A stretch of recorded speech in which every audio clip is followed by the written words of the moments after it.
it from me.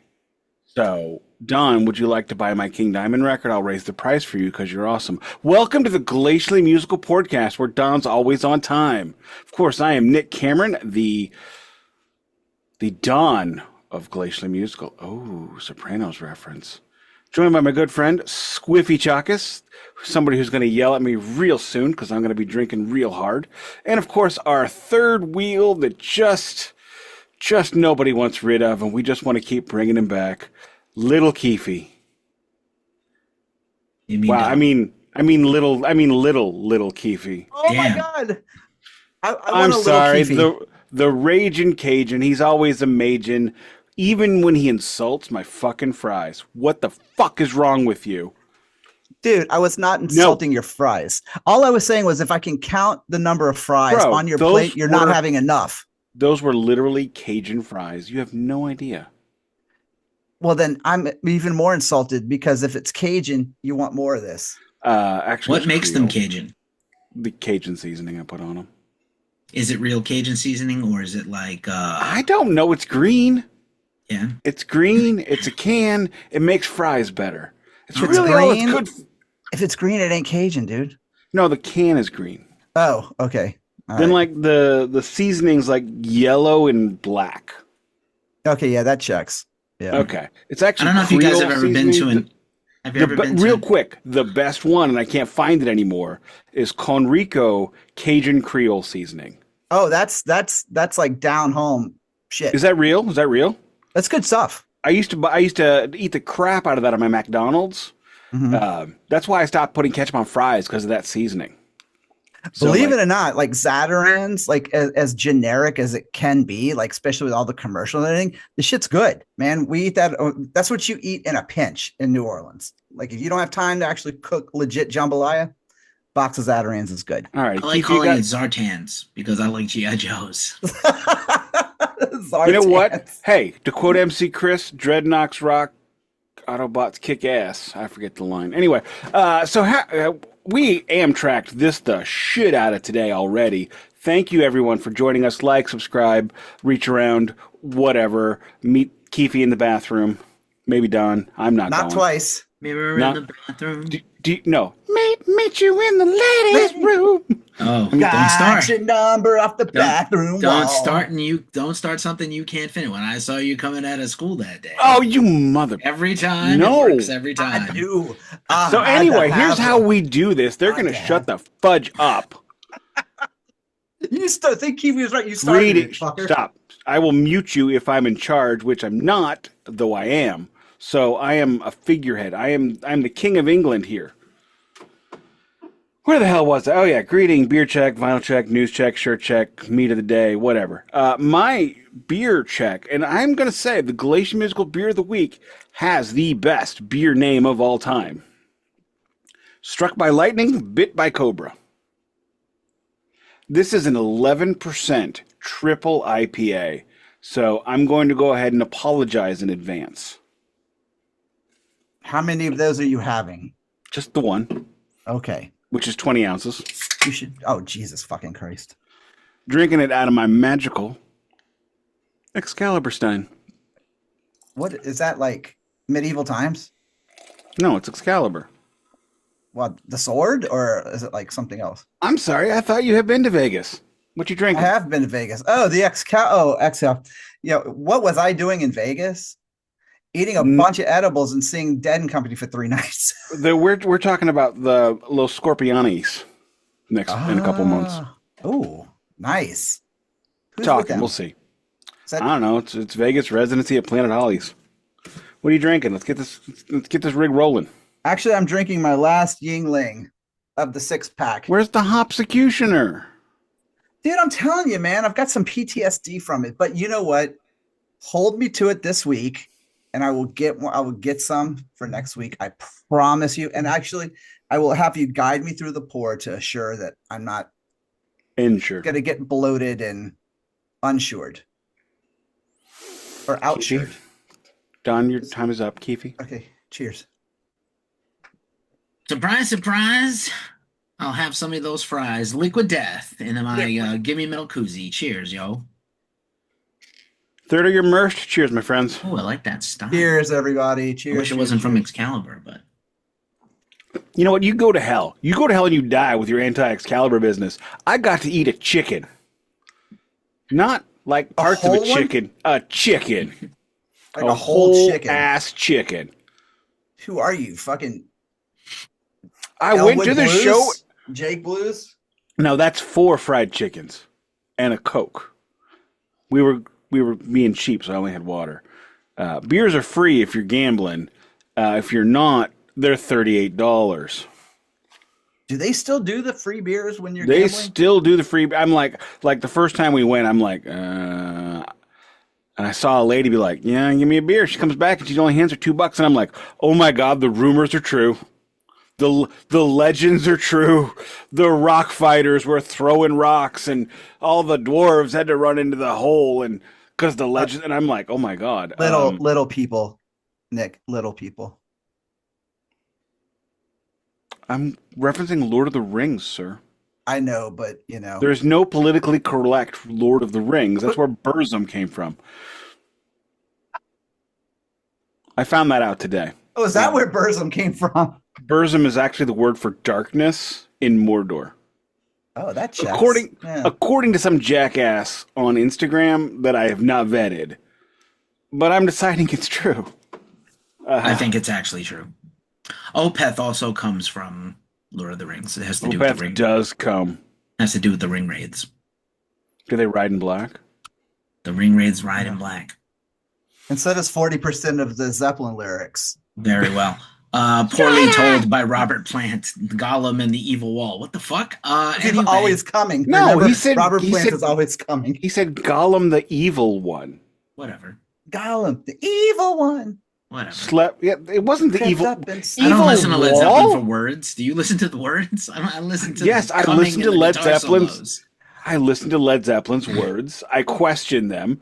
I'm still confused what a purple Alpharetta with a fifth and fan is. These guys were fucking high as fuck. I don't know, dude. You know what we should Whatever they had, it was better drugs than the three of us have had combined. I'm going to point out, I think the purple Alpharetta with the fifth and fan, that might have been an Inagata DeVita situation.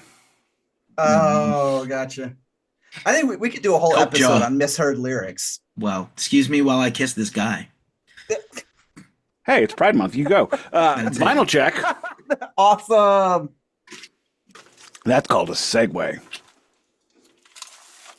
My new favorite band. Previous podcast subject on the Department of Metal Antiquities. Saigon, motherfudging kick. Water. Hype sticker in the business. Here's all the stuff. Oh, Don's so happy to see this. Look at that. Look at all those grooves. What do you think, Don? I think you fucking suck because you did not even think to give me one of those or to all three of them. Sir, these were gifts. You don't give away gifts. Oh, that's a lie. How many pairs of socks and ties did you give away? You don't. How many pots have you smoketh? Yeah. How many joints have you ever given away in your life? Okay, fine. I won't check this record that you're both gonna jizz your pants over. No, go ahead and check it. Check it. Go ahead. My child was actually wearing a shirt for this today, and I thought, I probably should check this finally. And it turns out it actually came up. Is that OG or yeah, I spent $758 last weekend to get an OG pressing. I would not put it past you. Okay, just saying. No, I would actually. I told Lawyer Wife when we sold the house I was going to buy Motley Crue '95 self-titled on vinyl. And 94. Is it 4? 94. I'm pretty sure 5. Anyway, 94. Did not buy it because I realized I would be wondering the whole time, did I buy a bootleg? So I was not willing to spend the $500. So there's one other album that's like the Ramones, Mondo Bizarro. I've seen numerous copies of that album going from anywhere from $25 to $300, and I have no idea what the real one is. So I just if it's $25, it's not the real one. If there's $300 ones, well, I even question those. Anyway, shut up. This comes with it's got me one of them inserts. It's on double vinyl. It's actually a pretty good pressing of this. I got it for I think like $25, so pretty reasonable number. What you got, Don? By the way, that's a great sounding release. I really like that one a lot. So, all right, I did pretty fucking good over at my buddies at Kilgore Trouts this week. So, they had their Wednesday sale they have every week where like used stuff is 30% off, and I happened to just stumble upon Hanoi Rocks, Bangkok Shock, Saigon Shakes, Hanoi Rocks. But what makes it cool, because I have an OG pressing of this one. This was the Uzi Suicide re-releases that Axl Rose put out when nobody would re-release the Hanoi Rocks albums. And so I got this one. It's in yellow vinyl. And the guy actually told me, he said he thought he had a copy of Self-Destruction Blues also that he hadn't filed. So he's going to call me as soon as he gets it, if he has it, and for me to get it. And I actually haven't listened to it yet because I was too busy making sure it had its com protection on it, because I will be sleeping with that thing later.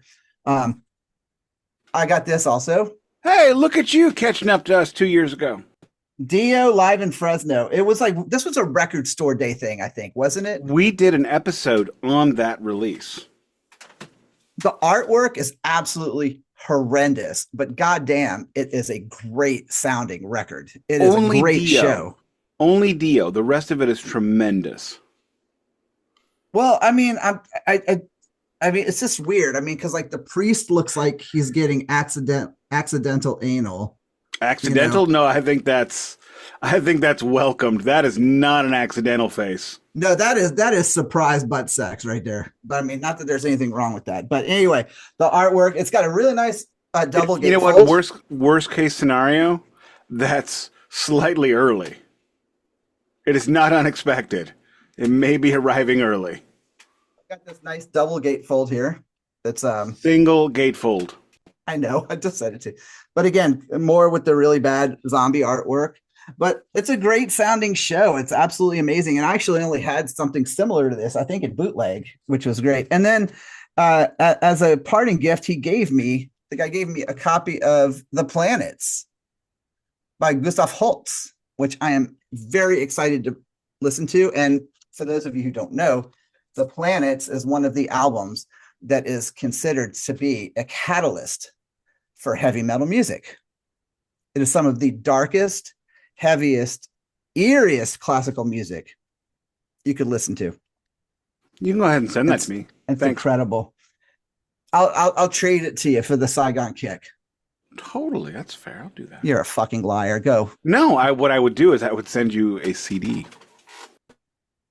Perfect and no notes. That's the Planets is required listening for classical music to me, and everybody knows my love of Alice in Chains. Great job, both you guys. I wonder if that record shop in your area, Don, is on Discogs, because maybe I will check out what they have. Not that I'm shopping for anything right now, but you never know. I'll find out. I'll find out for you, because like I said, they're a great store, LGBTQ friendly, very supportive of the community and pride and everything. So I'll find out for you. Speaking of record shops on Discogs, I put up another 15 records for sale today, including King Diamond and other amazing acts. Okay. Are you pruning your collection so you can buy more? Is that what that is? I am selling off stuff that I shouldn't have bought. That, like, I'm selling a Aerosmith Classics Live 2. Nope. For what, like $5? Waiting for you to mention something I can't live without. So far, not Ace Frehley Greatest Hits Live. Zero. No. No. Keep going. Try again. King Diamond, Songs of the Dead Live. There's a bit of a theme going on right now. You bought too many live records that are terrible. That's what. Wait, it's not terrible. Is that the last one King Diamond put out? Yeah, that's the last one. Tour? I bought. Not last tour, like 10 years ago, actually. I bought it because I couldn't get... That was back when King Diamond records were very scarce when that came out. But since then, they have released a whole lot more. And I have an original pressing on Road Racer records of Abigail, so I don't need the live Abigail. And, you know, the songs on there, I mean, most of them I already have. And if the live album I want by King Diamond on vinyl is Deadly Lullabies. I love Deadly Lullabies. Re-release that one. I don't remember that one. And by the way, Songs from the Dead was only released in 2019. Yeah, well, okay, whatever. But But still, yeah, but the how show much do was you like want for it? 24. The show was like 2014. Like I think I got it up for like 35. I'll I give you. haven't, I'll give you $1. I need more than $1. $1. It was Cost more it's than a that matter to of ship time it. before Don came in with his $1. I have some like Don's one. No, it is not Don's $1. I It is have my $1 that so Don stole. so this is interesting. Hey Beavis, lend me that dollar I lent you. So before I do my vinyl check, this is a quandary. I don't do a lot of rumors and bullshit like other people do in music news. He means With me. no, not at all.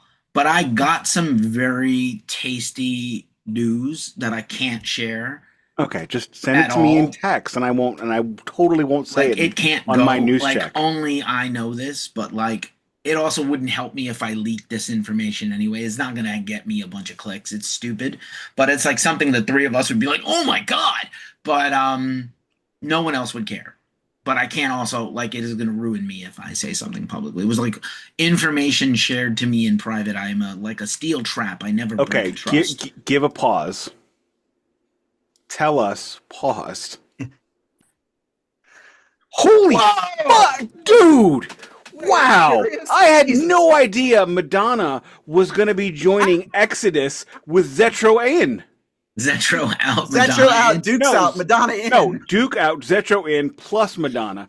I'm sorry, no, that's not what he told me. That's fine. Keep Atrocity Exhibition Album 4. Sex. This used to be my playground. Okay. No, I want to see Exodus writing a concept record about Madonna's sex with Madonna dancing The in a book cage. sex or her sex in general? Whichever. Sex I don't know, life? whatever. Doesn't matter. I'm pretty sure her sex is probably pretty decent still. I think her sex life was the book, though. Yes, the book sex. It was a photo Like, book. All right. I guess let's. I just watched a YouTube on on how to YouTube better, and it was like, don't waste your listeners' time. I'm like, fuck that already. Vinyl check. Here's a record Nick doesn't have because it costs too much money, but I had still been working when this was pre-ordered, put up for pre-order in late 23, released in 24. Judas Priest and their last album, Invincible. I just wouldn't pay the money. I had the agree. money. It was now I don't regret my choices, but it was a lot of money. Why was it so expensive? Because everything was expensive last year. I don't know. Not really remarkable. Double vinyl already in the mylar had been spinned. Nice labels on each vinyl. It did come with a poster. I don't know. It just felt like a very frivolous thing, but beautiful. Great record. One of the best records of 2024. I will say that I think I like the prior record better. But this was a very strong record. Panic Attack, Serpent and the King, Invincible Shield, Devil in Disguise, Gates of Hell, Crown of Horns, As God is My Witness, Trial by Fire, Escape from Reality, Sons of Thunder, Giants in the Sky. Basically 2 or 3 songs on each side of a vinyl. It does have a booklet and a poster. About what, 55 minutes? Yeah, about. So I don't remember really hearing much of it, but I mean, I don't know why I had kind of an aversion from it because I thought Firepower was fucking spectacular. Yeah, I keep meaning to buy that one. That's great. Yeah, I'm glad I have that as well. So See, this is awesome. that was probably the best one I think they'd put out since Vengeance, probably. Yeah, probably. And then my second vinyl check this week, again on another 2024, released last year on their new deal with Nuclear Blast Records. This is I don't think I'm going to be able to pronounce this correctly. I'm going to butcher this because my French sucks. Hold on. It's My French is spectacular. Fuck you. Pardon my French. all right. It's Alcest Le Chant du Lorraine. I have no fucking idea what that means. I believe Alcest, it's Alouette, Jonte, Alouette. that is not sanctity of my check. Le Chant de Lorraine. Alcest is the sort of black gaze band, black metal and shoegaze. They kind of invented the genre, and now a lot of people are doing it. But pretty fantastic record. I got this also on pre-order. I think this was actually pretty inexpensive. As you know, Nuclear Blast always doing a good job. Mylar and the paper, Mylar within the paper, always. And then this is on a translucent yellow. It kind of looks like urine. I'm not gonna lie. My Testament Low is pretty close to that color. Urine color, urea. I would probably call that Dehydrated. butterscotch. I would call it dehydrated urine. Fair. Dehydrated urine. That would be vapor. That is my vinyl check. Excuse me. Alrighty, my news check is I don't have anything to talk about. Done. Okay. I was trying to think of something big. Oh yeah, my Foreigner interview got canceled. Real quick, Master is going on tour, announced the St. Louis date.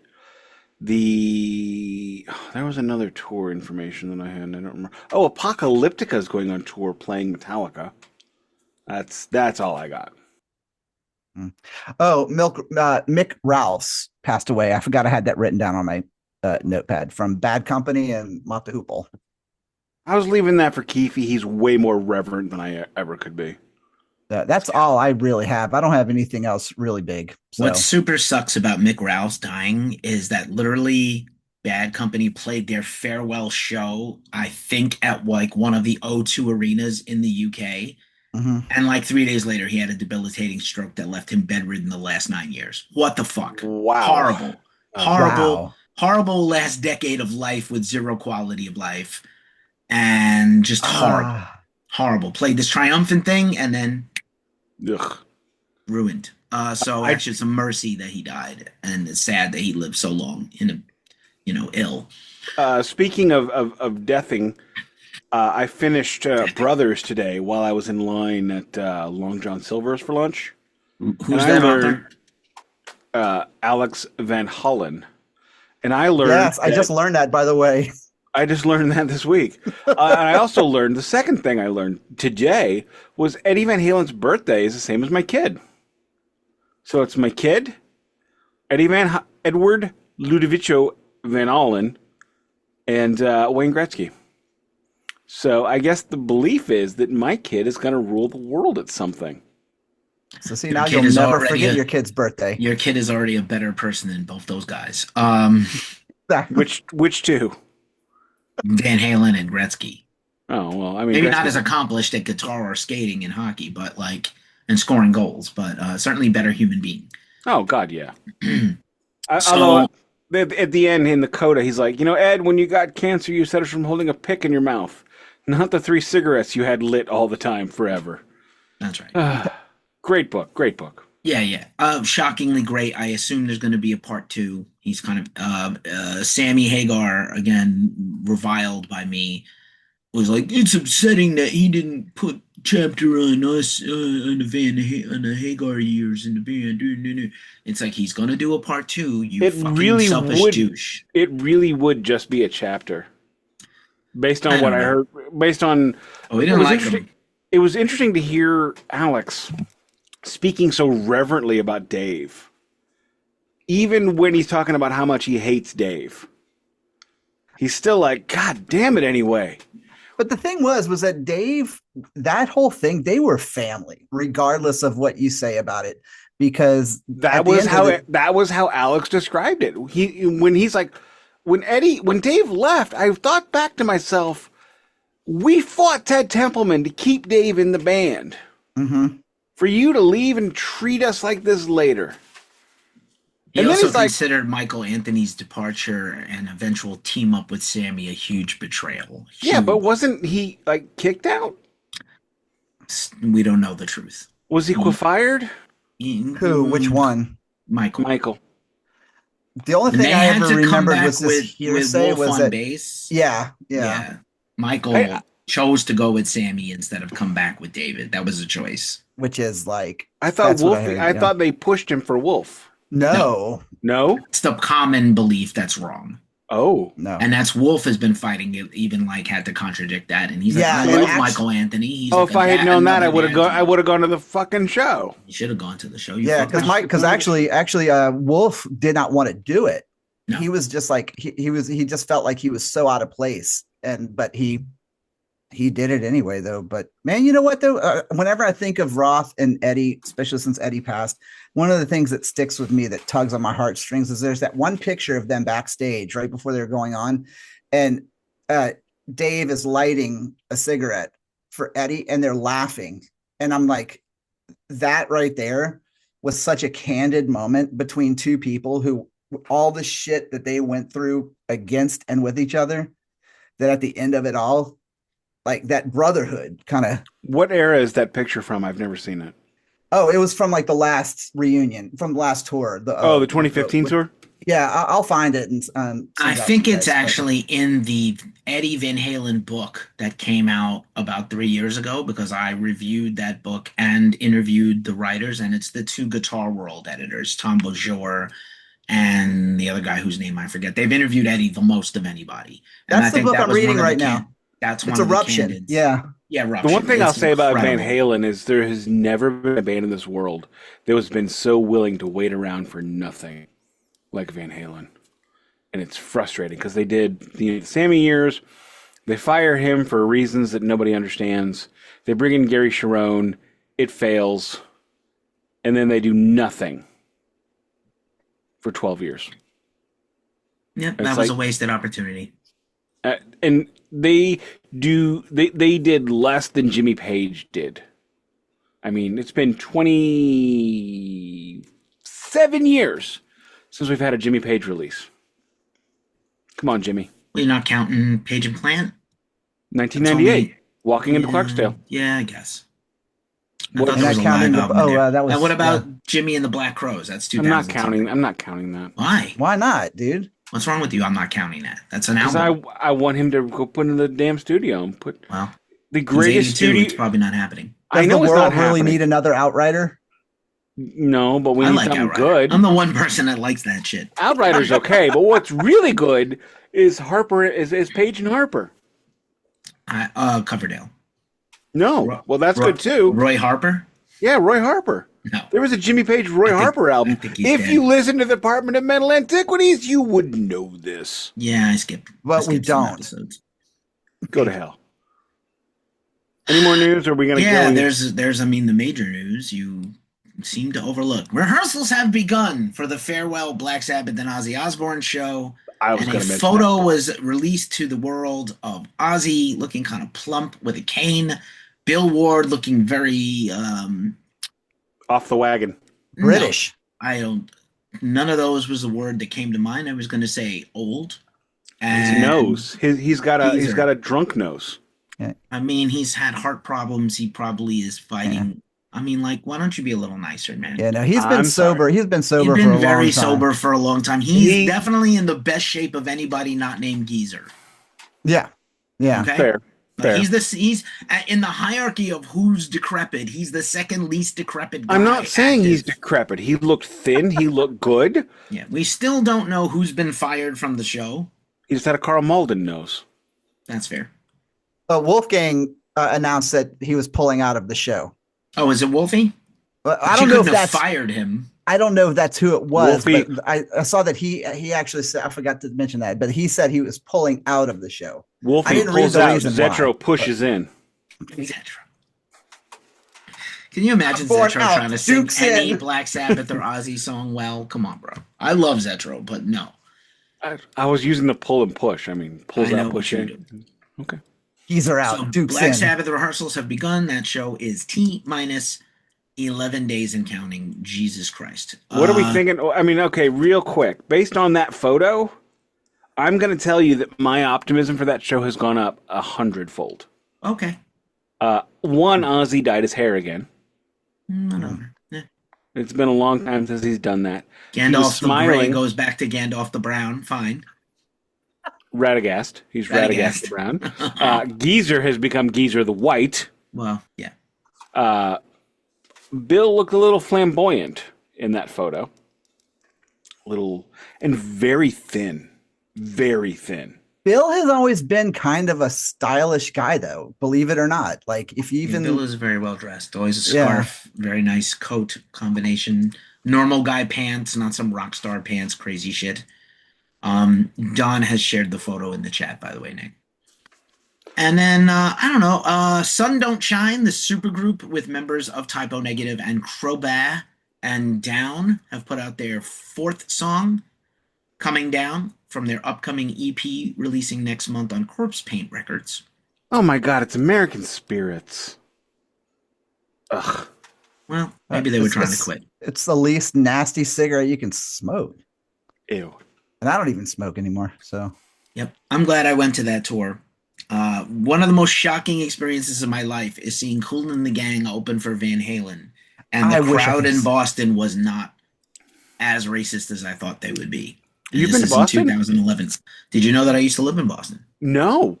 Okay, then. You're going to hear a lot about the Bronx today when we do the albums of 1989, and it's every band from the Bronx and one band from LA. In hip-hop. I know a band from LA. 75 albums from the Bronx, New York, Queens, Brooklyn, and Manhattan, and nothing from Shaolin yet. And then, ba-boom, ba-boom. I think that's kind of it. It's, normally the summertime was a slowdown in the music business, but kind of ever since the pandemic, it has not been. So we have a lot of records coming out this summer that normally would not have come out until September. You know what I just realized? This is like our umpteenth episode with Don, and Don has like the cover of his book as a poster in his room, and I kind of want one. Yeah, Did you I print can get that you for one. yourself? You want one? Did you just actually Lizzie had it done for me as a surprise because I was supposed to do a book release party. I had one booked and everything. Like I had people were coming out to see it and everything, and then it got canceled 2 days before because of COVID. So. Yeah, you know what you do then is when you have the anniversary, you do it then. I just noticed that my microphone is not attached to the shelf I attached it to. It's just floating there, held up by Nick Schlong. It was what? He wishes Nick's rage boner. I don't know. I do not wish it could reach from my crotch to where the microphone is. I would die of starvation to begin with. 2, I don't know what I'd be able to do with it. I mean, that would be like 36 inches. That's too much. Yeah, no, that's a lot. So I think that's it for news. All right, so shirt check.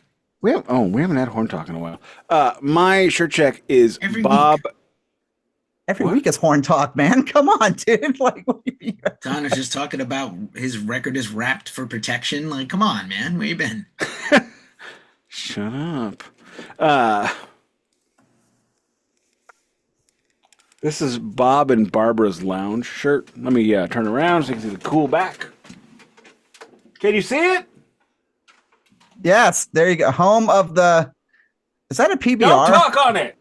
Home of the deal. It's a shot of old granddad and a PBR. It's a Philadelphia bar that I cannot wait to go to. Is that what they call that? The deal? Something like that. It says it on the back. Shirt of the month beer shirt. Unfortunately, it's another one where it's got the little logo on the front and the cool big logo on the back. No, it's not. Never do that. I hate those. You know what I hate too is when they market the shirt with the back showing, and you think that that's the front print, and then you get it, and it's got like the little fucking tit logo. The Blues have announced whole new unis this week, and they are basing them off of the Winter Classic jersey, which is based off the original jersey. So they're wearing powder blue this year. I hate these jerseys so much. I no longer have an opinion about wearing colors at home. Because I hate these jerseys, period. They are fugly. Why do you hate them so much? They're fugly.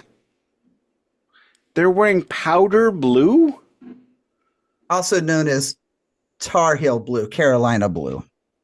Also Denver Cutthroats blue, which I have on a hat. No, I'm sorry, it was Casper Cutthroats. Like Wyoming? Yeah, it was their defunct team got it at a Goodwill.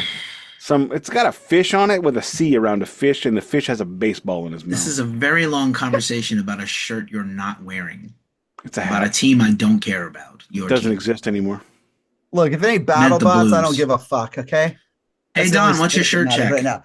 My shirt check is my good buddy, Tony from Venom Inc. hooked me up with this beautiful Venom Inc. shirt. I love that you have a Venom Inc. shirt. From the World Painted Blood tour. I have a Venom Inc. I have Venom shirt also. World Painted Blood is an album by Slayer? I think it's the same. But who made Painted? Maybe it's not World. It's called 1984 is an album by whom? George Orwell? The Eurythmics. Oh, okay. And Van Halen. Okay. Don, you got to talk. What does the back of my shirt say? What does mine say? No Your one can see that hair your is hair is in covering. the way, so this is a fail. You're done. That's okay. You're done. Done. Nick, Mute. Don following Nick's bad example, doing the things I say don't ever do, and now Don's gonna do it, and you guys look like ridiculous boomers. It's fine. Malcolm I come Young in one tribute color. shirt, Malcolm Young tribute shirt, and my Pinball Hall of Fame Vegas hat. I've been there. Who says I haven't been there? Me. I've been there. You've been I there. really want to go see that the next time I'm in Vegas. You really should. It's like the cheapest thing you can do in Vegas. That's the most fun. Do you want to not spend $400 over the course of an hour and a half? That's what you do. It's You'll true. spend $40 over the course of an hour and a half. Yeah, well, I mean, the hat was 20, so I did spend $40 there. Yeah. Exactly. I exactly spent $40, and I played like Rush pinball, Foo Fighters pinball. Yeah, the problem with that, I did the exact same Aerosmith game fucking thing. sucks. I can send you like all the photos I took, Yes. all the business, right? But all the cool, they've got all of the amazing band video games. They've got Metallica and Iron Maiden, and they have an original. Interestingly- Hey, let me finish. They have an original Kiss pinball machine. They do. That was But great. the place is fucking packed, and you can't hear anything that Iron Maiden is doing when you get the ball in the You hole. can barely hear the music, and the Metallica one was particularly low, but they had the best gameplay. And the Aerosmith game is absolutely the worst game. And That is a terrible game. That is Horrible absolutely game. terrible. Like they didn't put enough thought. I don't into it. remember the last time I played it, so I have no opinion. That's All right. all the checks except the meat, my friend. So you know. What that Alrighty, means. let's set up the year 1980 motherfudging 9. What is special about that? A new presidential administration begins. New presidential administration or continuing of the same? George H.W. Bush takes office as the vice president, moving into the White House, and continues the exact same policies of before. The interventionist policies, the world-building policies, the attacking the Middle East policies, and the Republican recession policies. Every Republican president in my lifetime has left the White House with a recession. So spectacular, wonderful. And that is when the common sense in Washington exited at the end of this administration. Not because of him. That's just when they went stupid. What else is happening in 1989? The Berlin Wall comes down. I think I have mentioned this on the show, but I have a German Democratic Republic pressing of Tracy Chapman's debut record. The one with, I believe it's debut, the one with Fast Car.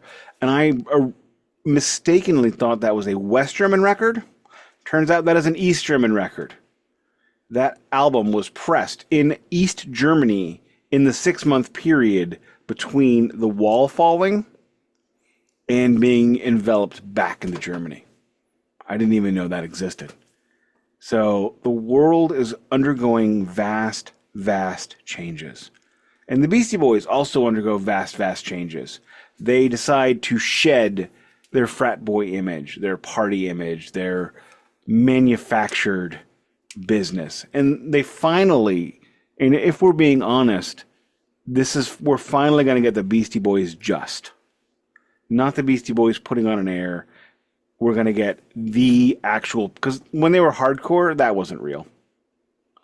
When they were doing Cookie Puss, that wasn't real.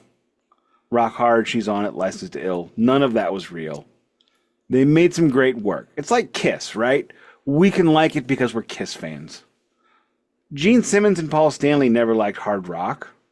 I don't even know if they fucking like music, tell you the truth. They never talk about it. They say big words like gymnasium, log in your fireplace. I think Paul definitely likes music. Do you really? Yeah. Name 4 bands he's mentioned that he likes. Well, I know he mentions Jimmy Page a lot and Zeppelin. That's clout. Yeah, Aretha Franklin, Martha Vandellas, Sam Cooke, and the soul groups that he decided he liked when he put out Soul Station. That's who Gene Simmons likes. Oh, I thought we were talking about Paul Stanley. Oh, sorry. Well, I also remember during the pandemic when Paul Stanley had this whole series where he was like playing all his different guitars and stuff in his music room and going through all the Kiss riffs. So, I mean, I think that's different. I think Gene and Paul, a heart for music. I think Gene and Paul saw music as a means to an end. That's why they were so and very good at it, which is why they're so able to go through so many eras, so many costumes. It's like Alex Van Halen described David Lee Roth. David Lee Roth was Barbie. There's leather David Lee Roth. Yep. There's glam David Lee Roth. And it was just changing outfits. And I think that's how it is for Kiss. They're just changing outfits. I don't think they ever had any strong musical integrity. Ace does. He's so integral, and he has so much integrity for music that he never learned another note or key. I was just gonna say he's got the integrity. He's just not good at it. Right. He's got so much integrity that he would not progress. Exactly. One iota from 1974. He will only regress. So anyway, as always, as we do this, we are dealing with a giant change in the world. Again, new presidential administration. America's about to begin the next 40 years fighting in the Middle East. Except that's not even true. They've been spending the last 6 years before that. Anyway, the more things change, the more they stay the same. And the Beastie Boys, after a wildly successful debut record, they changed labels, they changed teams, they changed sound, they changed producers, they change everything. Keefy? I think it's really interesting to note that Beastie Boys book doesn't spend a lot of time on this, but there's a rift grows between Def Jam and Beasties.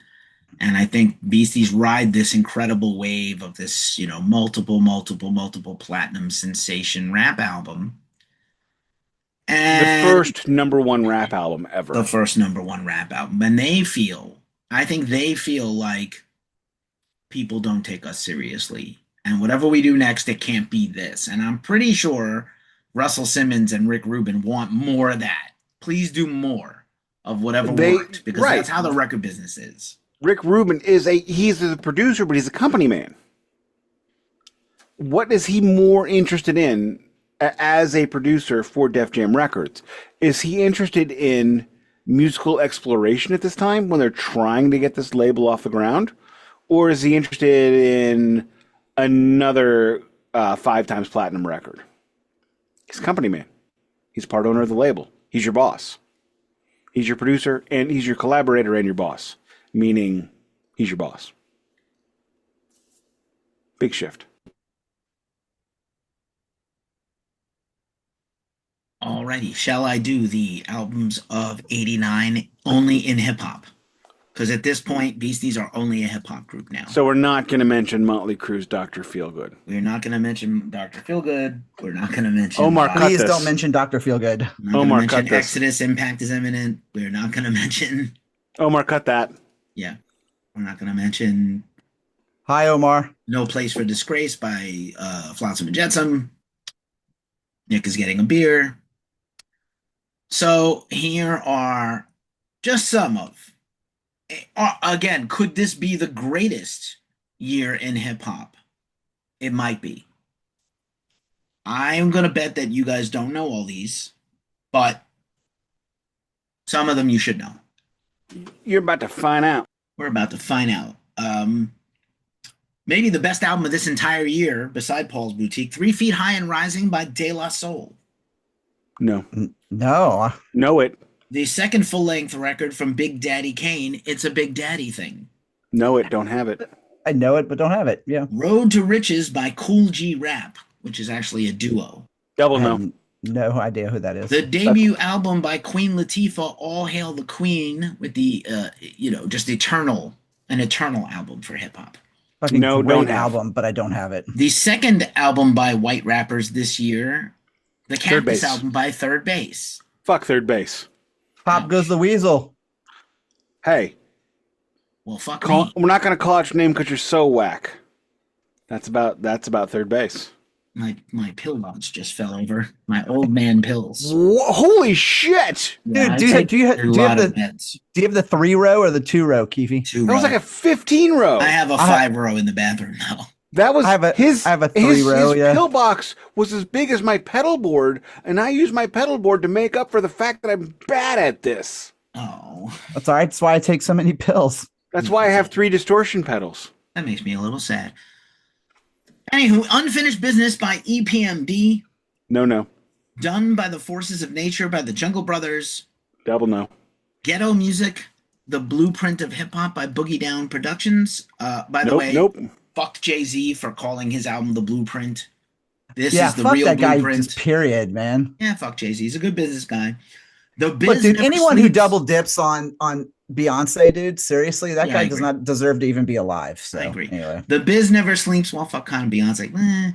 The Biz Never Sleeps by Biz Markie, which leads me to, do you know when Biz Markie and the Beasties did that team up song where they did a cover? Biz versus the Nuge? No. Fuck me. I can't remember it right now. But they did a cover together. And he was all over Hello Nasty too. Yeah, he's on there. Yeah. The seminal West Coast rap album No One Can Do It Better by the DOC probably would have never been an NWA if his career took off. Huh. Who's in that? The DOC. It's Dr. Dre's protege.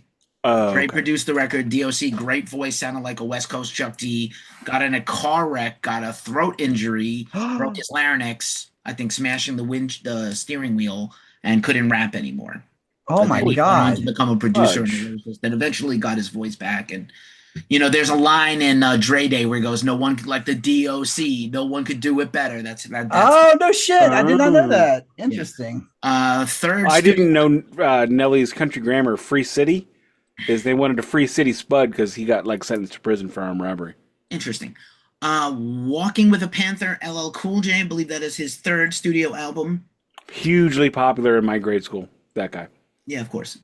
Ladies love Cool James. The second studio album from Ghetto Boys, Grip It on the Other Level.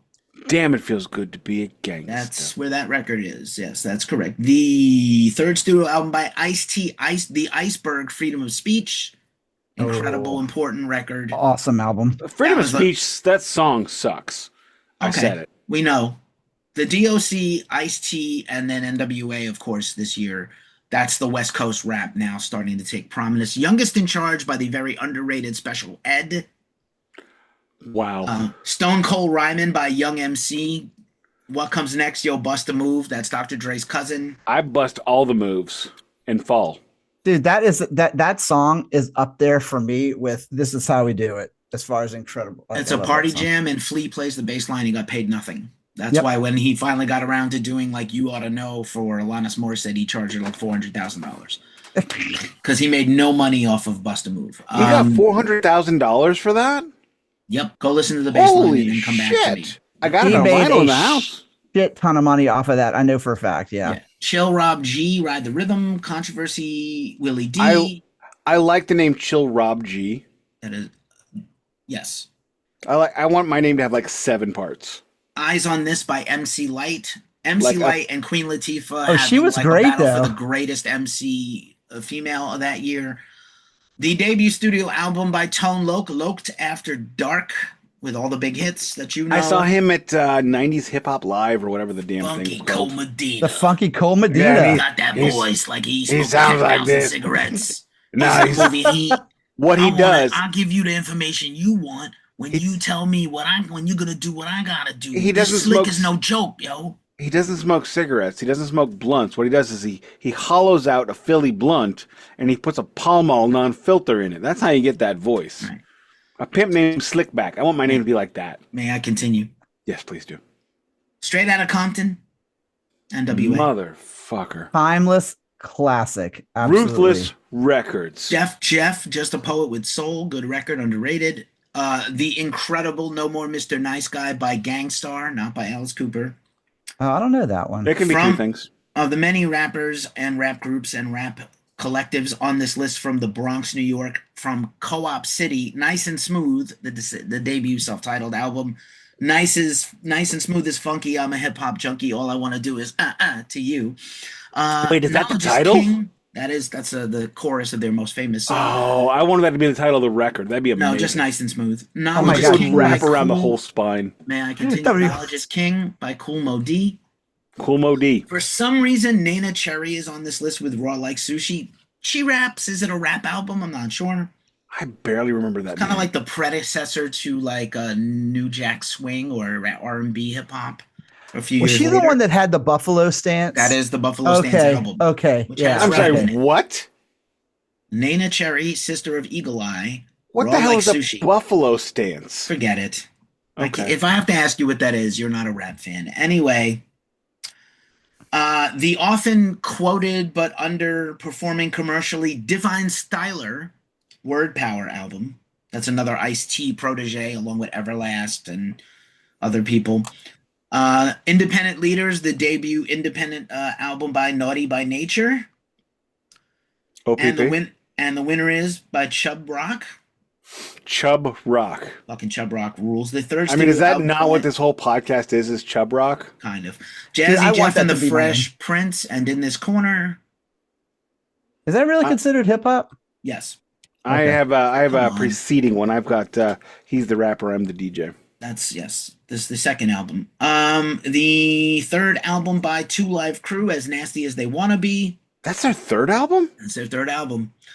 The Desolate one, that was it's a multi-platinum record, by the way. It's hard to fucking believe, but it's true. The Desolate one by Just Ice. You get enough controversy and you sell a bunch of records. Am I Black Enough for You, Schoolie D. Ooh, that's a good one, but I don't have that. These are one. essential. Nick is a Schoolie D fan, I thought. Sheikh Zula, the Mike Rula. Big Time by Heavy D and the Boys at my very first band show ever. Ooh. I introduced our band as Heavy K and the Boys. No one laughed. No one Heavy laughed. D, is that the one with Now That We Found Love? I don't think it's that record. I think it's the one after, but that's the group. That's correct. With it. Freddie Fox Is Here by Bumpy Knuckles, a.k.a. Freddie Fox. Another I love the name rapper. Bumpy Knuckles. Yeah, that's amazing. Brilliant. Sir Mix-a-Lot's second studio album, Seminar, that nobody has ever heard except me. I have not heard. I did see him in concert, though. Is it good?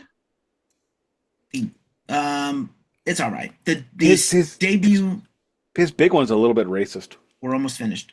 The debut studio album by Roxanne Shante, Bad Sister. No. Also from the Bronx. I don't know that one. Escape from Havana by Mellow Man Ace. Nope. Don't know that one either. The Incredible Bass, B-A-S-E, by Rob Bass and DJ Easy Rock. You already know. Is that the one with It Takes Two to Make a Thing Go Right? Yeah, I got that shit on vinyl. It's one of my karaoke jams. That's fair. That is their only studio album. Is it really? Yes. The sixth studio album by the Fat Boys in 4 years, putting out a Paradise Lost clip of hip-hop records. Thank you, Justin, for sending me the ridiculous crap about Paradise Lost on Blue Sky. That's great.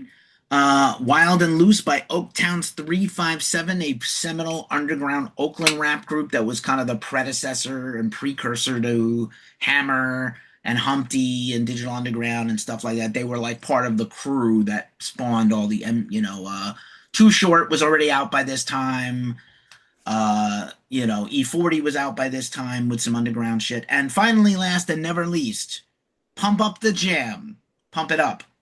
Pump Up the Jam by Technotronic. Sadly, won't you that is it. Make my day technically Belgian, from Belgium and then moved to New York City. They were on Blossom. And basically much like CNC Music Factory, they were embroiled in a is the hot chick in the video actually the singer? And no, they had that not. Too. They had them that and too. Snap. Snap had the same thing. CNC Music Factory, also Robin Fab from Milli Vanilli, and on and on.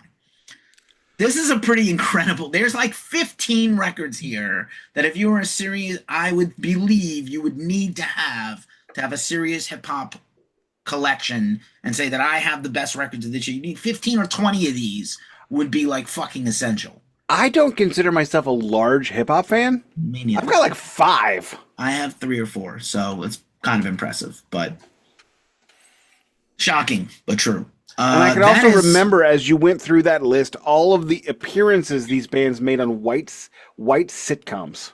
Yes. Oh, yeah. Blossom was like waiting in line with 6 to get tickets to Technotronic. And they put cigarettes in their mouth to look tough. Nothing will ever top... but Blossom's dad showed up and put an end to it. Nothing will ever top the fellas from What's Happening getting busted at the Compton Doobie Brothers concert.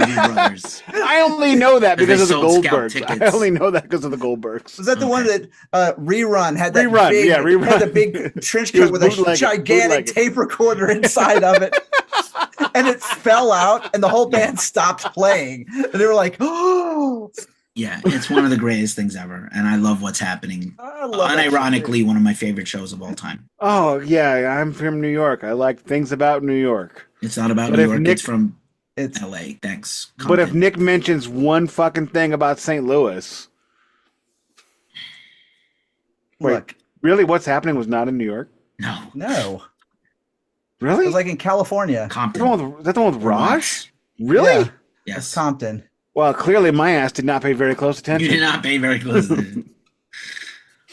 As Oh, and a also, little thing too. Sanford and Son takes place in Compton as well. Yeah, That should have taken place in St. Because Louis. Red Fox is from Compton, or like lived. No, in he's Compton. not. He's lived in Compton. He's from St. Louis. Okay. oh he my lived in God, Compton. here it goes. Did you know Tupac Shakur was actually in Digital Underground too? Yes. No, he knows wasn't. that, Was though. he? Yes, he was. He was a dancer was- and a backup rapper. Oh, he was. I know he was in Tupac with Shock G. No, he was like and actually I don't think he was in that very long. No, Which one? He's on the. He's in. You can see him. He's in the Humpty Dance video. Is he? Yeah. He is, and he's got he's got verses on some of their records, and then he went solo and New Identity. The only reason he's associated with West Coast rap is not because of Digital Underground. It's because of Suge Knight, who ended up killing him. So whatever. Shall we go on to the meat of the episode? We have probably lost the plot already. We're on the meat of the episode. Do you want to lead the track by track, Nick? Nick, this is. Are we tracking? Are we already tracking now? I want a little bit of background. A little bit of background here. Yeah, that's fine. At this point in time, the Beastie Boys change coasts. They are the seminal New York band. You know, I'm from Manhattan, MCA's from Brooklyn. Yeah, MCA, your shit be cooking. But this is when they head to Los Angeles. In Los Angeles, they were able to have a bigger amount of stuff. They recorded this at the record plant and in the Opium Den in Koreatown. So they're recording in Los Angeles. And as I mentioned before, they changed producers. They went to the Dust Brothers. Mm-hmm. The Dust Brothers become famous about 10 years after this, like wildly famous during that Nobody weird... knew who they were, right? Yeah. Right, nobody knew where they were at this point. Yeah. They get wildly famous in that weird era in the late 90s in music when everything is a little bit goofy and, well, frankly, on dust. Like the Beastie Boys said, can't pay attention because I'm on that dust. Anywho, moving on. So they move to Capitol Records. Capitol Records puts up a big Beastie Boys sign. They have a big Beastie Boys thing. And the Beastie Boys just coming off... I mean, how many albums did License to Ill sell? About 10? 5 or 10? I wanted to say I thought it was like at the probably time. closer to 10, maybe. We'll call it 5. So the Beastie Boys drop, Fight for Your Right to Party basically sets the Beastie Boys for life. That is their time. That is their Dark Side of the Moon. They now will never have to work again from the publishing on that one song alone. So Capitol Records assumes the Beastie Boys are going to come in and do it again. No.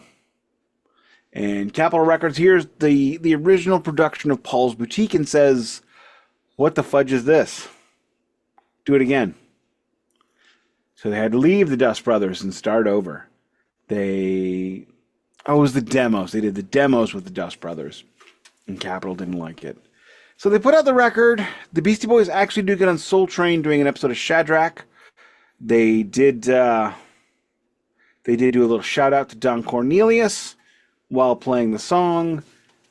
And the Beastie Boys went from a very stylistic change here. In 1987, the Beastie Boys are quintessentially the 1980s. In 1989, they've decided, no, we're actually the 70s again. Me hating the 70s and hating disco, though loving Staying Alive and the Bee Gees, rejected this album out of hand upon hearing Hey Ladies. But it's interesting because they were willing to throw away the golden goose for integrity.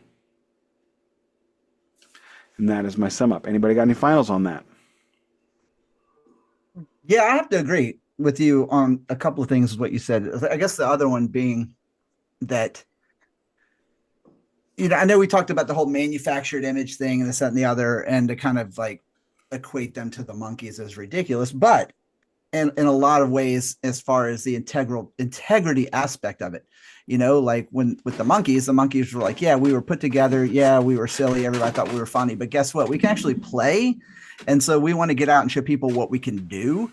Whereas like the Beastie Boys, I felt like was the same way, in the sense that, you know, it's almost like they knew the joke, they knew that they were the joke, and they knew milked that joke.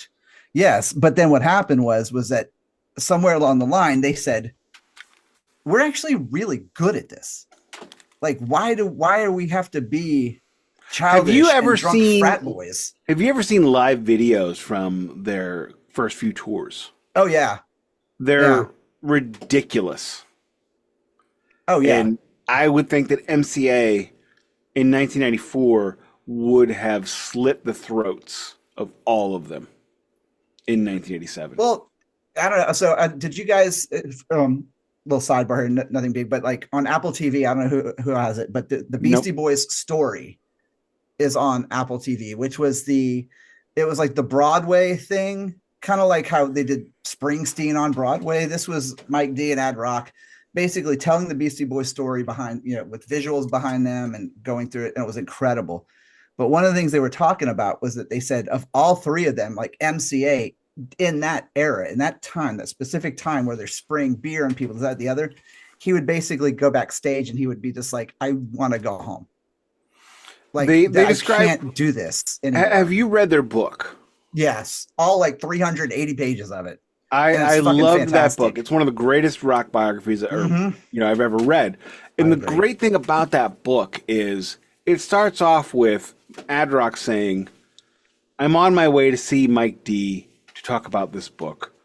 I'm running late. I've got 15 cassette tapes in all my pockets to have all my songs. And Mike D knows exactly that I'm going to show up 15 to 20 minutes late, like I do every time. I'm going to smell terrible because I haven't showered in 4 days, like always. I'm nothing like MCA. MCA was a complete and utter wild card.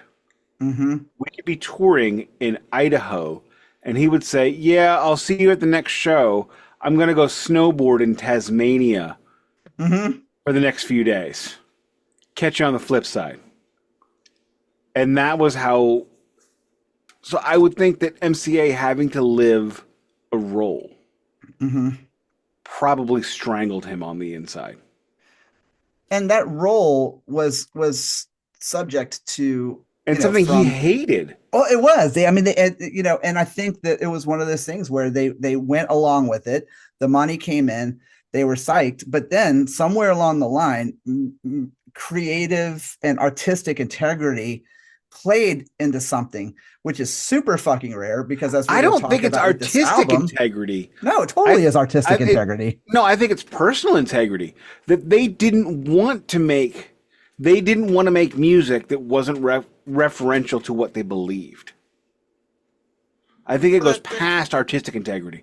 Well, okay, yeah, okay, that's what I mean. That is okay, yeah. Then I totally agree with that, because I do think that it was one of those things with them was that, like I said, somewhere along the line they were like, you know what, we are really fucking good at this. Do we really need to have the giant dick coming out of the to-go Chinese box and all this stuff? Do we need two go-go girls in cages?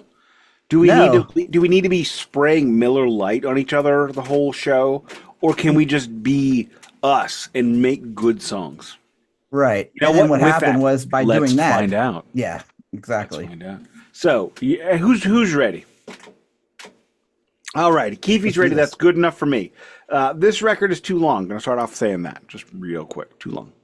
It's too long or too short. It's one of the two things, because the Beastie Boys are 42 or 60. This is in the middle ground. This is about 53 minutes. Too long for one single record. Oh, by the way, who wants to see a double gatefold? Bitches. 1, 2. Double gatefold. That is a quadruple gatefold. There's 4 of them. I don't like you.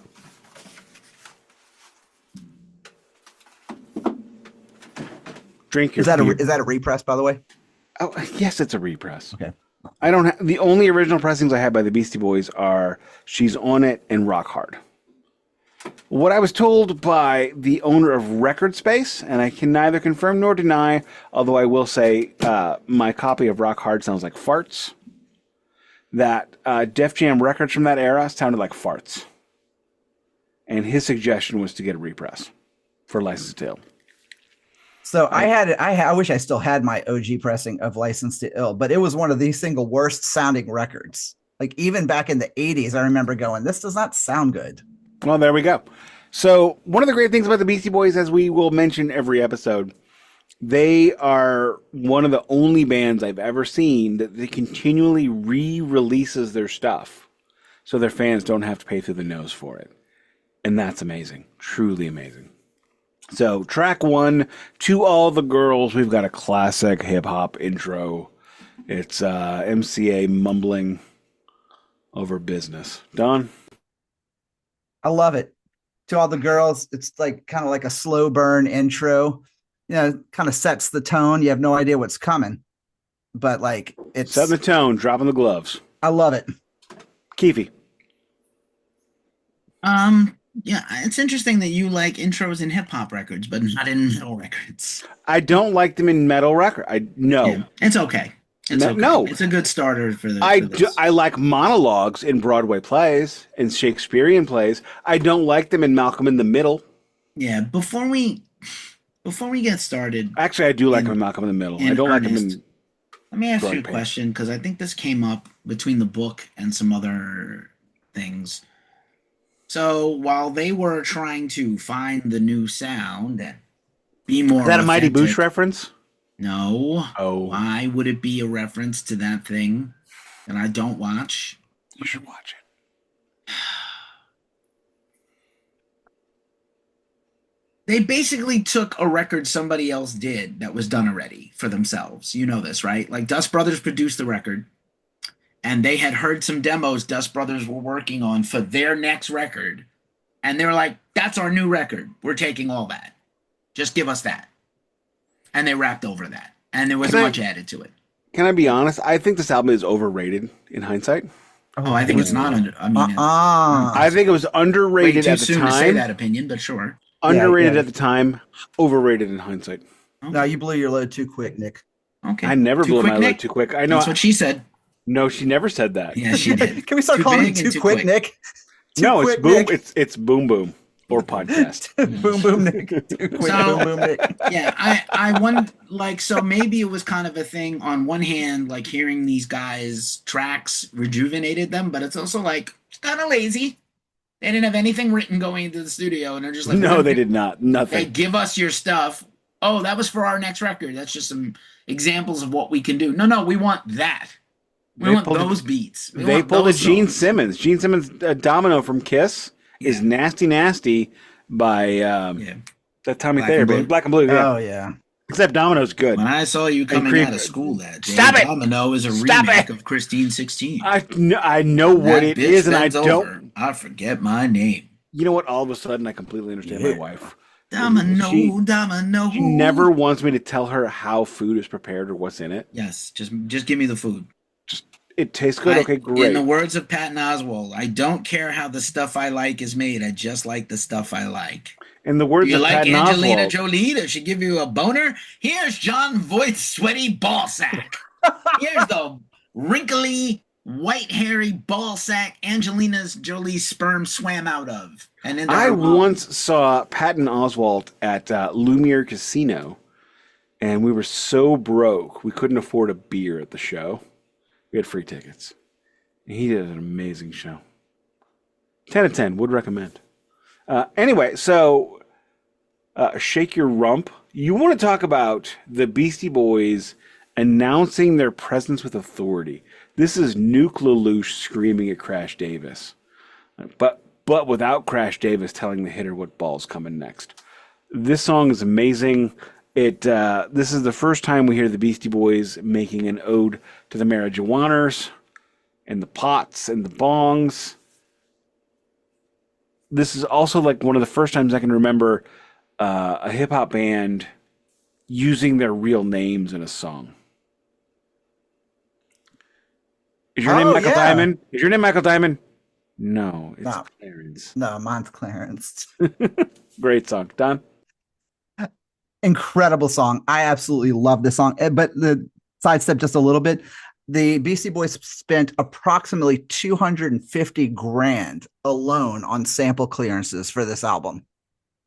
Did they actually clear them, or did they just do them? No, they cleared them. Clearances, because at the time, if you are a signed band, you had to have your stuff cleared, or a label would not even touch it. So yeah. But anyway, this song, to me, one of the greatest show openers ever. They opened up with this in Atlanta. And I can tell you that when that drum kicks in the intro, I have never seen an audience. I felt like with that Rock in Rio, and it was like at the Omni in Atlanta. This like is a body just to piggyback on what I said. This is the record where they say, make another records because the people, they want more of us. Suckers, they be saying they can take out Adam Horowitz. And I mean, these guys like have like the worst like real names. But they drop it in the sense that it makes mildly you racist, but okay. No, it's not mildly racist. It's mildly racist, just mildly. And also just a little thing. The line about a proper name is maximum of 4 syllables, not racism, just Hollywood, sir. Just Hollywood. I thought the Jews ran Hollywood. Yeah. And how many of them changed their names? Every one of them, just about. There My you go. acting coach when I was a teenager, and I wasn't sure. Oh, God. Keefy's going to get racist. Here's a Keith story. No. Well, I mean, like, you tell me. Maybe. I'll tell you, it's racist. Okay. All right. I love the face you just made. I had 2 acting coaches as a teenager. One is Austin Pendleton, Doc Hopper's assistant from the Muppet Oh, that one? That old said I had the most raw talent of any actor he'd ever seen as a kid. And I was like, I don't think so, bro. That dude should have beheaded Kermit and ate his legs. The other guy. Wow. They turned him at the end, and he went and allied himself with the Muppets. I know. Against Doc Hopper. He shouldn't have. He should have stayed with Doc Hopper. And my other acting coach's name was Mitchell Lipschitz. That's a pretty terrible fucking name. Lipschitz? Did you change your name? Oh, that's amazing. Mitchell Lipschitz? Lipschitz. How did... Latrine. What an interesting name. How did your family come by it? We changed it. It used to be Shit House. Exactly. So, Lipschitz. And then he changed his name to Jay Michaels. He's still a producer in television. Pretty amazing. Lipschitz to Jay Michaels? Yeah, that's pretty great. Lipschitz. If that's a surname or a first and a last name, I'd say Mitchell Lipschitz, first and last. Brother man, it does not matter. Lipschitz. Name it anything else, please. Dude, that's like that episode of Beavis and Butthead where the dude's like, butt kiss, Gaylord. Gaylord. Come on, to quote the Beastie Boys, my name is Dick Buttkiss. Exactly. By the way, a little bit of trivia too is that the line got arrested at the Mardi Gras for jumping on a float never happened. None of those things ever happened. They were actually a happened. lot of bragging in hip hop, Don. I guess you didn't know this because you're a little precious little sunflower, and you don't know about the Don, world. have you ever heard the reason song? I'm saying is because people would ask me all the time, Don. be like, "Were you at the parade that the Beastie Boys got kicked out, got arrested?" I was like, "That never fucking happened." Okay. And why does everyone think if you're from New Orleans, you were at everything that happened in New Orleans? Because New Orleans sucks. Don, have you ever heard the song no. Grammar by Nelly? Have you ever heard the song Country Grammar by Nelly? I do, yeah. Okay, it's a great song, right? Most of that record is pretty mid, but it's got like 4 amazing tracks. Nelly lived in U City with his parents when he recorded it, and when he said, "My price Range is Rover, I got money to lend my friends," no, he did not. He did not have a Range Rover. He didn't have a Lincoln Continental.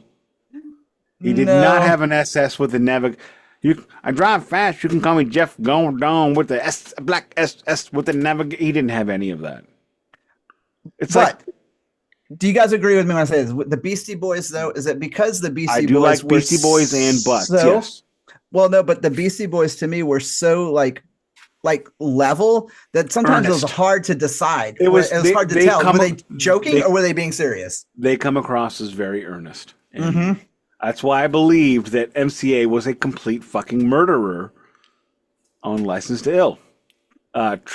Just for fact check, MCA has not killed anyone, much less the dozens of people he rapped about murdering on License to Ill. They never killed the piano player. No, they did not. No. The piano player did not have beef. He did not get shot. No. They did not drop 2 kids. He's not out cold. I grabbed 2 girlies and a beer that's cold. Maybe that happened. Well, they definitely weren't riding across the land kicking up sand. Yeah, on a horse. Maybe. I mean, how? Okay, they're from Brooklyn. How? Where did they get to a desert on a horse? Coney Island. Exactly. Don knows. Don's not even from there. Wait, Don, so like you can stay. Like the Tunnel of Love? Yeah. Is that what we're talking about? Like the carousel? Yeah, Shake Your Rump is pretty awesome. It's a great album opener, and it was played a lot on college radio in New York City. I would say, like, yeah, this record did not have anywhere near the hype and the glow up that License to Ill had, but like right off the bat, there wasn't a pre-single. No, she's on it. They didn't know what to do with it. No, I think She's on it launched License to Ill, and there was nothing leading into Paul's Boutique. I think Paul's Boutique is a better record. I think both of the first 2 records are overrated. In hindsight, stop it. No, I will not. Moving on to Johnny Royale. Johnny Royale. This is actually about a real dude who has a homeless dude with a radio voice. And I've like watched him on YouTube. It's a story about a dude. It's not that dude. It's a composite of dudes, and they used it as a allegory for the record. All right, you liberal fact checker. Yes. Sorry, I truthed you. How many retruths will this get on Truth Social? You one, none. We will not get retruthed. Holy shit! What if there's a MAGA cult retruthing this on Truth Social? Wouldn't that be weird? We could do glacially social. We're not starting a website. Oh, and real quick, one more thing just to go back to Shake Your Rump was that the line, the Patty Duke show, actually references a dance move. Not the Patty. So the line, the Patty Duke show, does not reference the Patty Duke show? No, it references a dance called the Patty Duke. It comes from the show, but it was kind of a popular nonsense dance. But I have more rhymes than Jamaica Got Mangoes. That's true. You do. I don't know how good they are, but you do. Does Jamaica even have mangoes? See, this is where the Beastie Boys are good. They convince you of these things. Like, for all I know, Jamaica is the mango capital of the world. I don't know. I don't even know where mangoes come from. There's a line later where he's like, I dropped science like Galileo dropped the orange. Did that even happen? No! It's Newton got hit on the head with an apple. Yeah, but do you know that if Galileo ever dropped an orange, you don't know. It could have happened. I don't know. You can't rewrite history, Nick. I don't think Galileo even had access. I don't think he had orange access. Keefy, what do you think? So according to the Google machine, mangoes are grown in Jamaica and are a very popular fruit on the island. They thrive in Jamaica's warm climate. And the island boasts 50 varieties of mangoes. How many? 50 varieties. Are you serious? Wait, there's more than Mango Just? There's many mangoes, including Julie, Bombay, East Indian, and many other types of mangoes. I want how anything different can Bombay. They taste from each other? It's like apples. They are deeply embedded in Jamaican culture with songs and celebrations marking the mango season of April and May. Did they mention Shake Your Rump? They did not. Oh. All right, Keefy, what do you think about Johnny? I already gave my Johnny Royale's. All right, let's move on to the best track on the record. It's a song on the album. How's that? I don't love it. Oh, so you're using my... You know what? I have a brand. My brand is Boom Boom Wackadoo. Cameron. You do you, I'll do me, and Don is going to give both of us a simultaneous reach around while we do ourselves. I thought your name was Goliath Dick Nick. Look, if you want to measure, I'm fine with that. No, I don't actually. I carry on anyway. Where were we? Yeah, go. Best track on the record, Eggman. This is the only song that references any of their punk leanings, because it's the only one worth it. Egg Raid on Mojo is the only good punk song they had. So they redo it as Eggman. And you know what? Love, love, love this song. This is the bridge between the three different Beastie Boys versions we've gotten so far. Because at this point in time, we have punk, frat, real Beastie Boys. This is the only song that's all three of them all at once. Done. So, you know, it's funny because I'm still struggling with the whole concept about why you think that that's the only good punk Beastie Boys song. Like, because it's the only one that pleases me. Well, then that's the only good boom boom. Okay, you know what? I take it back. Song. The track Beastie Boys is good. That's a great one. It's a good song. They played that live for like forever when they brought instruments back. Interesting. Funny note. They only did one tour without playing instruments, and that was the License to Ill tour. There was not really a Paul's Boutique tour. Well, there was, but it was a very downgraded collection of performances that had them in clubs. Right. Well, they played clubs for Check Your Head as well. Yeah. But they were playing, the big premier clubs. It's funny to think about how one real tour as rappers, as rappers just, and then the whole rest of their touring life was as the Beastie Boys. I mean, but how much of it was that they lost that kind of feel or they lost that connection with people because they weren't the fucking monkeys anymore? You know what I mean? All of a sudden it's like, okay, now that we're like a legit group that can actually write good rhymes and that we can actually skill, I apologize. Let's work on that more in a couple of weeks. What do you mean? The instruments, all that business. We're talking about Paul's Boutique. I'm sorry. Oh, yeah. No. So anyway, I don't know. I thought that this particular song in general, like I have yet to at this point hear a song that made me want to back up, like that made me want to just step off. I thought everything so far is fucking just tits up awesome. Keefy. Pretty great. No notes. Moving on into High Plains Drifter. Here we get the Beastie Boys moving on into more wackadoo, crazy amounts of samples. And this song has absolutely no meaning that I can discern. 10 to 10, no notes. I have nothing but awesome to say. Same thing. I mean, the experimental nature of this album really comes through in a lot of these songs. This is the Paul's Boutique version of Paul Revere. Yes, thank you. I was trying to find the words for that. But again, kind of that experimental nature, but still kind of pulling back from what they knew early on. Paul's Boutique had the inverted drum beat. They had the backwards taped drum beat. Yeah. So they were being experimental then. Yeah, they totally were. The only time on that record, but here it is. Keefy. You already said everything I would have said about this. This is awesome. It's the longest song on the album. Doesn't feel like it's a long song. It's long enough. Entertaining. Highly entertaining. Great rapping, great rhyming, great beat, everything. Fair enough. Moving on into the Sounds of Science. This is the Galileo Dropping the Orange song.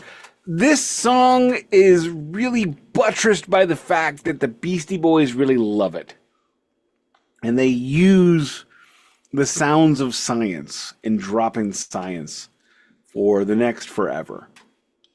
Other than that, the song is not that spectacular. Don.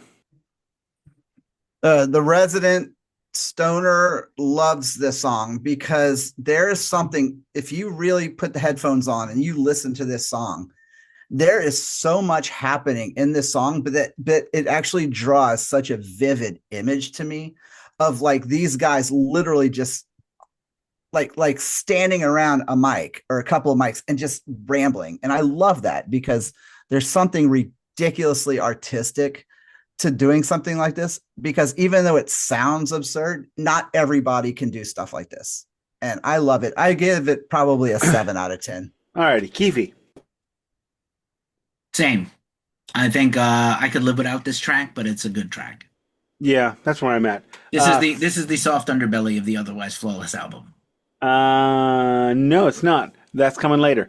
3-minute rule. No recollections of this song absolutely whatsoever, and I've listened to this record 5 times this week. Done.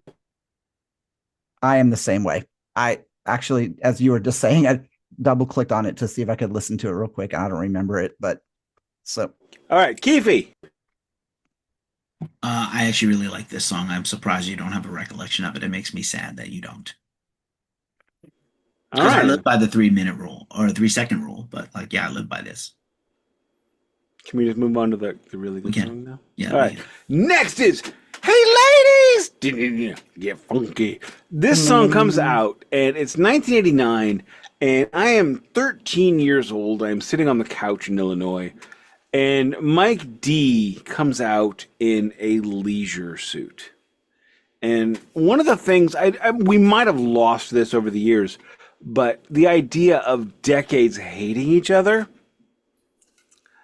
I hated the 70s. So this comes out and I'm like, this is dumb. I hate the Beastie Boys. Click. Seriously, you let that dictate a whole thing for you? Eat your own butt. Years later, no follow-up questions. Years later, I realized I was wrong. This is an amazing fucking song. Done. I fucking love this song. And the video for this song is probably in my top 5 favorite videos of all time, because it's one of the few videos that's conceptual that literally takes every lyric, like you get a visual for every word, basically. You know what? Song, that is, and I love that. The greatest part of this video. Okay. We're going to come back to that. Don't let me forget this. Keefy, give a quick one. I want to come back to what I just said. This is, in fact, the best song on the album, not Eggman. Correct. And this is an incredible song. This is a top 5 ever Beastie Boys song. Correct. And if you don't agree with me, you're wrong. What is the best shot in this video? Oh, Probably the shot of Mike D looking down at the Keefy. I don't know. The 3-way high five. Okay. Oh, that is a good one too. And Ad Rock's dance is also really good. Yeah. Moving on, 5-piece chicken dinner. It is the precursor to Country Mike's country record, which we will discuss later briefly, because no one's ever fucking heard the goddamn thing. Moving on into looking down the barrel of a gun. You didn't want to flip the record? I did flip the record, but I did not mention it. I did it stuffily.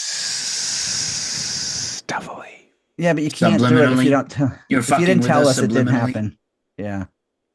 Okay, I flipped the record like it was pancakes. Okay, thank you. All right, happy? Moving on to 5-piece chicken dinner. It's them doing country shit. I don't know if anybody in the Beastie Boys actually played this chicken picking song. So let's just move on to looking down the barrel of a gun. Okay, we're still trying too hard to be the Boys in the Hood. Don, what are the Boys in the Hood? The movie? You motherfucker. Keefy, the Boys in the Hood are... So hard. Always hard. Always hard. Yeah, they're trying to be street guys, which they weren't. Right. What happens if you start talking that trash? Your car to get pulled. Do you know nothing in life but... Did you really think they were doing all that with... Yes, they were totally looking down the barrel of a gun? Yes. They were still trying to be rough and tumble rappers. See, I didn't get that like, at all. The change is changing of a band, unless you're, somebody like Kiss or Metallica, is Velcro. It doesn't just happen. You have that like interchange, right? And there's still a little bit of that. All right, done. I don't know. I still don't buy it. I don't think that was their intention, because it was never their intention before. It wasn't their intention on any other part of the album, but it did kind of flex this kind of concept of them being into like metal, hard rock. Like it has that groove to it. But at the same time, like lyrically, I almost kind of took it more as a story, not as much of a personal flex, if that makes sense. So the storytelling aspect of it comes. All right, let's move to Keefy. Let's wrap this stuff up. I love this track. I always have. I've had bands try to cover it. Infamously done by Anthrax and the Beastie Boys on the Beavis and Butthead Experience album. Oh, I did not know that. Cameo by the Beastie Boys. Was that not a recent Record Store Day record? No. No? I don't know when it was a Record Store Day record, but not lately. Not that I can think of. I need it, but I don't have it. Because I kind of want it now. Yeah, I super want it. Oh, it's great. 99 Ways to Die is on there. There's a lot of great stuff. That's a great track. The Food of the Gods or Feed the Gods by White Zombie. Is which it is like the White last ever White Zombie song? Like real White Zombie, or is it like less sex, or is it like Astro Creep? It's in between Sexorcisto and Astro Creep, and it's like the last real good White Zombie song. I do love Astro Creep, but we should do White Zombie as like a mini series. Ooh, I can get behind that. Like 2 episodes? Just the 2. Yeah, just the 2. Yeah, 2. Okay. Moving on to Car Thief. I assume this song is on the record. I have no recollection. Don. I don't even remember this one. Like, I do remember. I'm looking at a note, but I just said it was good. That's all I had. Okay. I'm sure it's for fine. a person who professes to love this record. Nick seems to have no recollection of more than a third of this album. Car Thief is awesome. The backside of this record is not as good as the front. That's probably true. Although it does have 2 of the best 3 songs on here. It's pretty great. All right, moving on to What Comes Around. Not a bad song. We actually get some of the Beastie Boys philosophy going forward. Probably not the best phraseology that they ever had. Not the best lyrics. But we begin to hear their message, and that's good enough for me. Done. I definitely, you slammed it home with that one for me, is because I feel like that we were getting a hint of where they were going. They still were having a hard time putting it to words without losing the full slapstick aspect of it. They still needed to put some gas in the tank. Yes. We're on our way. They were close, but they were close. Yeah. They're one state away. Keefy? This is the song I have no recollection of. Where you motherfucker? Wow, like for someone who claims to love this album, you have no recollection. This is the one. I'm Keefy. I don't remember things. Okay, that was a little too much. It's a little much, but okay. May I? Motherfucker. You know what time it is? To get ill. When is it ever not that time? Shadrach. This is the best song on the record. Hands down.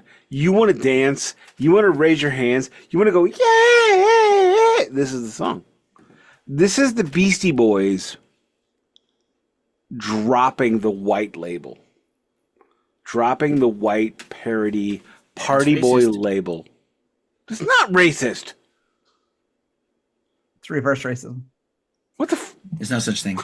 I know. I just made that up. Racism, it's all racism. Don, you're from the South. You know what racism is. Come on. Dude, I live around it. Whoa! I'm surrounded by it 24/7. So you heard it here first. Don is racist per Keefy. Don knows what racism is because he's from the South and they invented it. Don, do you have hookworms?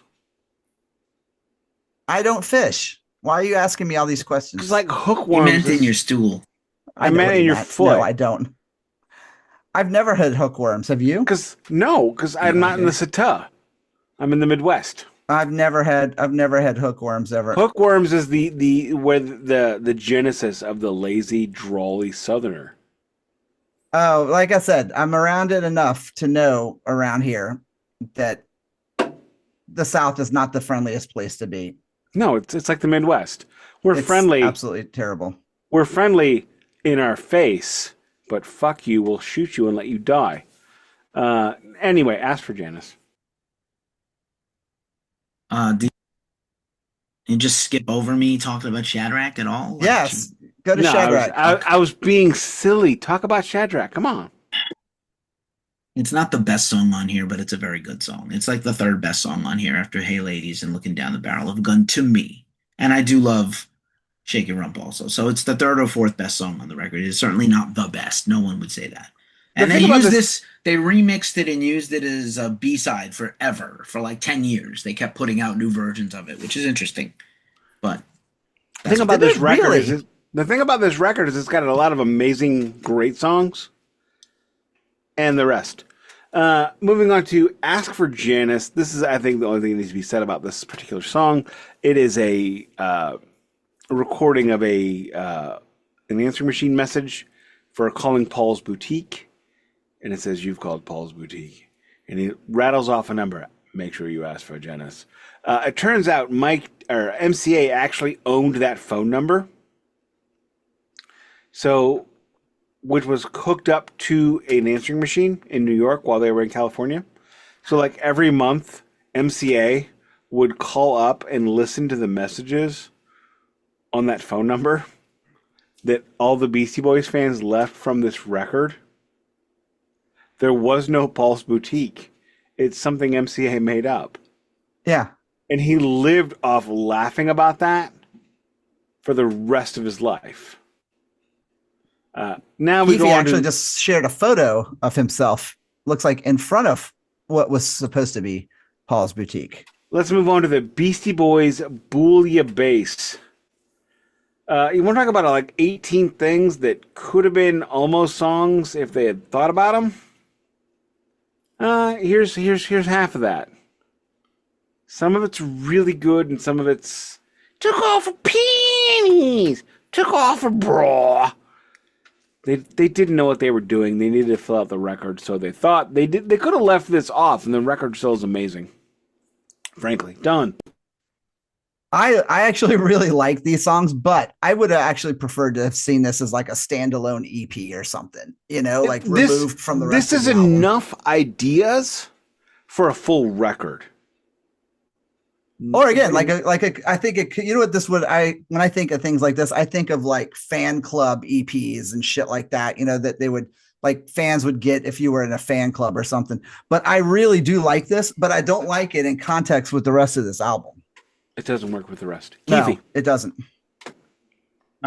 Yeah. There's like, out of these 10 tracks that are here, I think there's 3 good ones. Get on the Mic, Hello Brooklyn, and Drop in Names. And I don't care for the rest of this. You remember it better than I do. So, have you ever heard the bonus tracks from Japan? No. 33% God and Diss Yourself, and 89 Just Do It. No. None of that shit's on my vinyl record, so it don't count. Okay, sure. I'm sorry. I got a message. Are you done? So, Lawyer Wife needs me to be done.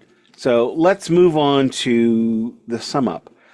This record, in many ways, it is equal parts a departure and a homecoming for License to Ill. And in both versions of it, it succeeds. It's got some quality, it's got some filler, it's got a soft underbelly, it's got a long soft underbelly. It is a bit over, it's either over long or under short, whichever way you want to look at it. The Beastie Boys excel at 60 or 40.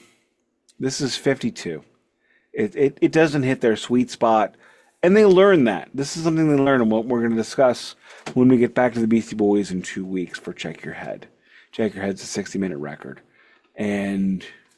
But what this record is it's a step forward. And as a Metallica fan, I love bands that don't have a specific brand. I love bands that are willing to step outside their own little box. Imagine if the Beastie Boys, for the next 10 years after 1987, remained that party band parodying, New York hip-hop.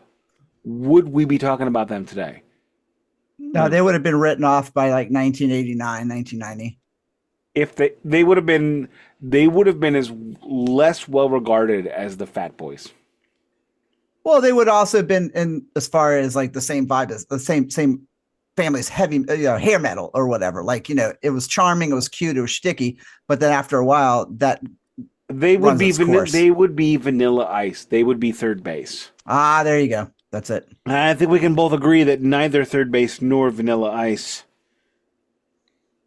were accepted into the hip hop family. Could you picture either one of those bands touring with Run DMC? Could you picture either of those bands having Nas or Q-Tip or Biz Markie guesting on their records? Nah, but Vanilla Ice had Cold as Ice, the movie. Vanilla Ice has Boom with the Bloodhound Gang, which might be the greatest joke hip-hop track I've ever heard. Done. Give me the mic, Rob, so I can take it away. I got more lines than the welfare office. Are you upset you'll never get to be as clever as this? As awesome as this. When I saw Vanilla Ice, he actually opened with that track. That song was originally on his second record, the Stoner album he did. You actually saw Vanilla Ice live? Motherfuck, yes, I did. Wow. Okay, then. I've also seen It Takes Rob Bass. I've seen Sir Mix-a-Lot. I have seen LL Cool J. But at least those guys are all reputable. I've seen Two Live Crew. The list goes on. 90s hip-hop dance party is a hell of a drug, bro.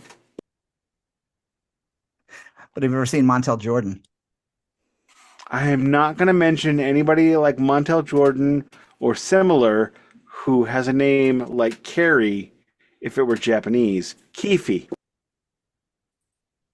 I think Paul's Boutique changed the entire game for hip hop. At that time, it was misunderstood. The fingerprints of this record go on to touch a lot of things in pop culture and hip hop for the next 20 years. And of course, sampling has changed forever because of the growth and the change between License to Ill and Paul's Boutique. And there's a lawsuit with Biz Markie that you may not know about that actually favored artists, where artists have to be compensated and listed on rap records. And that's because of a lawsuit that happened. And Biz Markie at the time was, an associate of the Beasties. So that affected them tremendously. Okay. If I could tell a quick story, since we're not going to get to Hot Sauce Committee Part 2. In Hot Sauce Committee Part 2, if you read the credits for the samples, they're all fake. Every sample on that record is fake. The Beastie Boys wrote and played every single sample that they credited to themselves. Oh, that's fucking brilliant. But but nobody read it because it came out in the streaming era. It came out in the digital era. I bought it on CD and vinyl, and I've never read the credits. But I mean, it just cracks me up. I'm sorry, Keefy. Anything else for this one? Nope. It's essential. You should have it. If you don't own this, something's wrong with you. Anything else on this one, Don? I think it went from being obscure and underappreciated to being one of the most influential hip-hop records of all time. The last thing I'm going to say about this album is this is the first record where we see in videos the Beastie Boys becoming truly themselves. This is when the Beastie Boys start playing characters in their videos. So if you think about the Hey Ladies video, they start off in the Lincoln, the Lincoln Coupe de Ville going fishing. And then we have MCA as the Afro DJ with a drink with a little umbrella in it. And they only go way up from here to the point when we get to Check Your Ill Communication, when the entire record is about them in disguise. And it's just amazing. So who's taking us home, boys? I'm taking us home. Keefy, thank you for putting up with me. Don, thank you for just not going away. Don, the J Muse, to Keefy Scott Mosier, to my Kevin Smith. Nice. Drinking beer, smoking weed, drinking beers, drinking beers, smoking blunts, Who smokes blunts? We smoke blunts. The blunts. Rolling blunts and smoking blunts. Put that shit in my hand. Anyway, $15, little man. If that money doesn't show, you're gonna owe me. Jungle Love. Jungle Love. Wow, how did this happen? Okay. Because we are Gen X. Represent. You can call me Logan. I'm that much Gen X. Anyway, everybody, thank you for joining us this week. Thank you for letting us just get off track because we hate tracks. Love you. Keefy, we are over Keefy, you and I are over 200 episodes together. Don, how long will it take me to push you away? I don't know. Just keep trying. We have the more you push, the more I come back. I mean, whoa! I didn't even realize that was so unintentional. I didn't even try. That's incredible.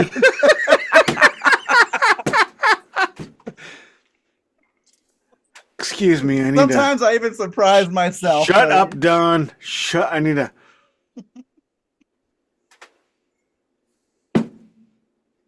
I'm sorry, Keefy, take us home. I'm Don ruined me. I mean, I thought I was taking us home in the first place. But anyway, me and short Keefy, little is insulting.